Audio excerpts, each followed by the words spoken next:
Welcome back, folks. Before the break, we took a look at SAA pastels. Now it's time to watch them being put through their paces with internationally renowned pastel artist Vic Bearcroft. And he's going to take us on a pastel painting journey to show us how to create the perfect portrait. Hi, so today we're going to be painting a portrait, or rather sketching a portrait in pastels on this lovely velour surface. Sand-coloured velour, and I'm using a sanguine hard pastel, which is a red-brown, and an ivory hard pastel for the highlights later on. The reason I'm doing this is because I want the portrait to have a more sort of ethereal, romantic, pre-Raphaelite kind of feel to it, if you like. But also, it enables me to build the portrait up thinking just about tonal values rather than getting worried about colour. Start off with basically a blank sheet of paper. I never like to draw an outline when I'm doing a portrait. I think it's important to try and build it up from the tonal values. We're going to pick a starting point. This is roughly the size of our head from our reference photograph, about there. So our starting point will probably be the jawline, set it something like that, and the neck. Using the side of my sanguine hard pastel to get that basic shapes. All I'm looking for at the moment in this photograph are shapes. And we see the shape of the side of the face comes down here. And if I do it quite softly, I can make corrections as we work through. So this whole area is quite dark. This is the hair on the left-hand side, coming down here. And then we have a sort of hair shape, little curl coming over there, which is just an angle. Whenever I'm sketching a portrait or even animals, I always like to think about angles rather than tight curves. Again, it frees you up a lot. If you're too tight with your drawing to begin with, you find yourself getting quite stilted with it, and it wants to be nice and loose and flowing. So again, with the side of the pastel, I can start to build up the shape of the hair on the other side, and thinking about it as a tonal shape rather than hair. So that can come down here onto the shoulder, which kind of lines up with this area anyway, so I know I'm on the right sort of lines. So there's my neck and my shoulder area. Now the jawline underneath there will follow through quite nicely. Again, if you're doing it nice and light, nice and soft, then you can make corrections as you work through. Okay, so we've just managed to get the soft outline of the jaw underneath the chin. I'll pop a little bit more of a shade down into the neck there. What I want to do is build up these shades quite gently, quite softly, so that all we're trying to do at the moment is actually get the broad shapes of the face, the outline of the face, the features, and so on. So you can see there's a face shape developing there already. The next thing, of course, is to get the eyes. Everything is at a slight angle here, so I've got to be careful of that. What I want to do is imagine the eye sockets behind there, which gives you the shadows, of course, and just go for that kind of basic shape. So making sure I've got an angle there, and the basic shape of that eye just below this curl, the forehead's about right there, and then the angle. So all I'm doing, creating a tone where the eye will be, a background tone for the eye socket. And the same on this side, looking at the angle, still using the side of the pastel, nothing detailed at this point. Again, the angle coming down. So there's our whole sort of eye socket area that's toned in. That's going to help me tremendously in placing the eyeballs and so on. The nose itself, again, just a little shape for the bottom of the nose, not too long, of course. Try and judge the distance. So it's something like that. The tip of the nose coming down into a shadow into the mouth, and the mouth itself, roughly that sort of size, that sort of shape. So you can see now what you have. I'll put a little shadow in the round chin as well. We have the sort of ghost image of the face, where all the very gentle tones have given us the underlying shapes. So once we're happy with that, or fairly happy with that, then we can progress to a little bit more detail. The thing is, when you're drawing in features or detailing features, putting shadows and things like that, you've got to bear in mind where your light source is. Most of the features in the face are made up with highlights and shadows. So in this case, the light's coming from above, sort of top left, or maybe almost vertical. So that creates a shadow in the top lip. So most of the top lip will usually be in shadow unless your light's coming from below. A sort of horror kind of lighting, which we don't want, of course. So whenever you're drawing or painting a mouth, the important thing is the line between the lips. If you get the line between the lips right, then you have the expression. We have a nice little sort of Cupid's bow Victorian lip shape there, and a slight little curl at the end. Not too much of a smile in this case, so keep it nice and soft. The only sharp bits you want with your pastel are sharp definition lines, like the line between the lips, the nostrils, and well, when we come to the eyes I'll show you. So there's our basic lip shape. Top lip is in shadow, the bottom lip is highlighted with a little soft shadow underneath. So give it a gentle rub with the finger, push the pastel into the paper, make it stay there. Also gives you nice soft edges. So working my way up from there, I can see there's the tip of the nose, nostril about here. So we'll just sketch it in with the corner of the pastel, not too heavily, it's about right. And then this one here, slightly more open, with the heads tilted.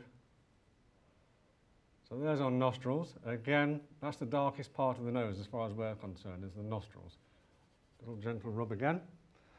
And working our way upwards. If you look at the eye pupils, you can see draw a line down from there, it reaches the edge of the nose and just inside the lip. So a straight line down there will give you roughly where the pupil is. And it's about halfway down this area, so roughly there. So the angle again, pupil about here. So once the pupils are there, you can see that the girl is now staring at you or looking at you. Maybe staring is too scary. Okay, so around that we can draw some more details in the eyes. Now, the thing to concentrate on with eyes is the upper eyelid, which is usually the darkest part of the eye. The lower part of the eye, the lower rim, is usually highlighted, and that's because it is like a little ledge. Well, in fact, both the rims are ledges. So if the ledge is at the bottom and the light's at the top, it will shine lighter. If it's reversed, in the horror picture scenario, then the upper lid will be highlighted and the lower lid will be in shadow. So we get the shape of the eye mostly from the upper lid part, a little bit of a crease there as well. Try and keep it reasonably angled at this point. If you start to round it off too much, then you'll come slightly unstuck. So again, we've got to do the corresponding shape on the other side. Try and keep that angle as right as you can. And round there, just check they are slightly balanced. And again, the crease down here. The eye itself, well, what I want to do is I've got the position of the pupil. I just want to get the size of the coloured part of the eye and just shade it in something like that. So I have the size of the eye together with the pupil, the iris and the pupil. So I can stand back and check that they're relevant, they're staring at me or looking at me, and then proceed from there. So we'll put some eyebrows in. Just sketch them in lightly at this point, just to get the sort of rounded shape. Coming down like that. And the same on the other side. And again, I think they're roughly in the right place. So what I'll do now, before I go in to do some more details of this, I'll start to put in some of the darker tones that suggest the shape of the hair and so on, so we can actually frame the face a little bit. Using the side of the pastel again, I'm just going to block out the curls. It's quite curly hair. I obviously don't want to, at this stage, I haven't got the time anyway, but I don't want to do every single strand of hair. I'm just going to think of it as a sort of tonal shape and put lots of movement in by twisting the pastel around to get the curly hair type. We've got a little bit of a sort of veil or something on top of the head, so we can sketch a little bit of that in at the same time. Think of it all as a voluminous shape. And get the shadows in. The shadows are the most important part at this stage. And use that shadow to get the shape of the jaw and the face on the other side. Keep it soft. We want a nice soft edge to this so we can keep the tones nice and soft, keep the edge of the face nice and soft, and we don't have to draw it. Plenty of rubbing with the fingers. And then the rest is voluminous curly hair, so we can go mad with that. Right down here. And again, the suggestion of the veil or hat. Okay, so we'll put a few sharper details in there. And we want a little bit of a stronger shadow in the eyes themselves. So underneath the eyebrow there, coming down to the nose, nice dark shadow. Let it fade out. Plenty of rubbing to keep it soft again, remember. The eye itself, we're going to paint it all, or sketch it all for the moment, in one tone. And we have quite a dark area underneath the lower rim. Nice shadow there, which will really help to bring the eyes to the fore. And rub it in. And then we'll do the same on the other side, so a nice dark shadow underneath the eyebrow, which again gives you the shape of the nose. It'd be wrong to draw the outline of the nose. We don't need to do that once we've got these things in place. And corners of the eyes, of course they're indented, they'll always get a shadow before we go round the shadow underneath.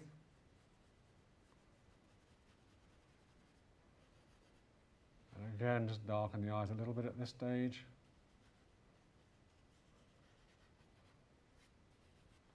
So we have our image appearing before us. I'm just going to tidy up that shape around here, a little bit more shadow underneath the lower lip going onto the chin and onto the chin itself, and then strengthen this line. This is our main shadow line in the jaw, so always going back just to give that added strength to bring it out. And then we'll have a few softer shadows in the cheeks before we move on. So cheekbone definition with those soft shadows, lower chin definition, and a little bit more down to the neck. And bring the hair in a little bit. So we're making constant adjustments with the tonal values and the shapes.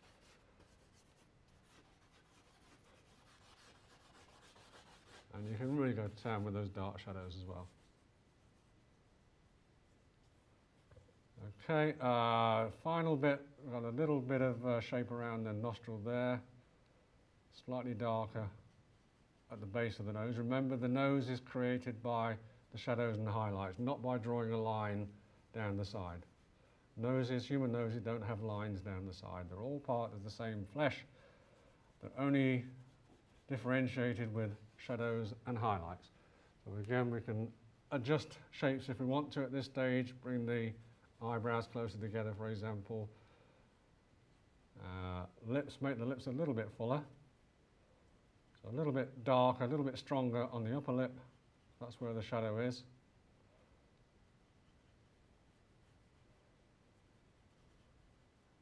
And a slight little curl to give a little smile on that side. And what we'll do is we'll finish there for this part, and then when we come back we'll put some final highlights and final shaping in. Okay, so we'll catch up with us later. Nearly time for a quick break, folks, but before we go, let's see what pencil magician Malcolm Cudmore revealed when we asked him for a few of his favourite things. Well, I'm afraid there's more than one answer to this. My favourite colour depends a little bit on what medium I'm working in. In coloured pencil, I think my favourite colour is burnt umber. In fact, almost all of my coloured pencil work starts off with a bit of an underdrawing with a burnt umber. With oil paint, I think raw umber, probably my favourite colour. Once again, I know that if all my other colours got lost or suddenly were unavailable to me, I could always end up with a good tonal study with a nice raw umber underpainting. When I'm working in a life class, I'm really fond of the colour known as sanguine. It's a kind of terracotta colour, a nice earthy dark red colour, which works beautifully on toned paper. My favourite colour mix?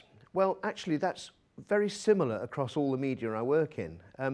I think I learned a long time ago that certain mixes of colour could give me a certain kind of result, and I think I kind of use those mixes almost whatever I'm doing. The first one is burnt umber or burnt sienna with ultramarine. Mixing those two together gives me a really nice, dark, rich, I'll call it a colour grey as opposed to a true grey, which is a mix of black and white. I get a very similar mix from viridian, or a nice mid-green, with crimson. Once again, a combination of those two colours gives me another nice, rich colour grey. And a lot of the tonal work that I do is underneath all my paintings and drawings is usually achieved with those two combinations of colours. Once the underdrawing and underpainting is done, I know that I can apply additional colour on top and all my tonal values are going to be right. Oh, my favourite medium. That's a really tough one. I love to paint in oils and I love to draw with graphite and charcoal, and I really enjoy the detail that's achievable with coloured pencil. But I think if I was really stuck, I guess charcoal or graphite, and probably if I was left alone on a desert island, I ought to be quite happy if I could pluck a burnt stick of charcoal from the fire. What surfaces do I like to work on? Well, generally speaking, I quite prefer hard, smooth surfaces for both drawing and painting. A lot of my coloured pencil work has been done onto wooden panels that have been prepared with gesso and sanded to a very smooth finish. On paper work, I like to work with usually hot pressed watercolour papers. Even when I'm painting in oils, I prefer my canvas to be stuck to something solid, so I quite like a nice fine linen canvas but glued to a wooden panel. Something about the flex in a canvas, stretched canvas, that I don't like.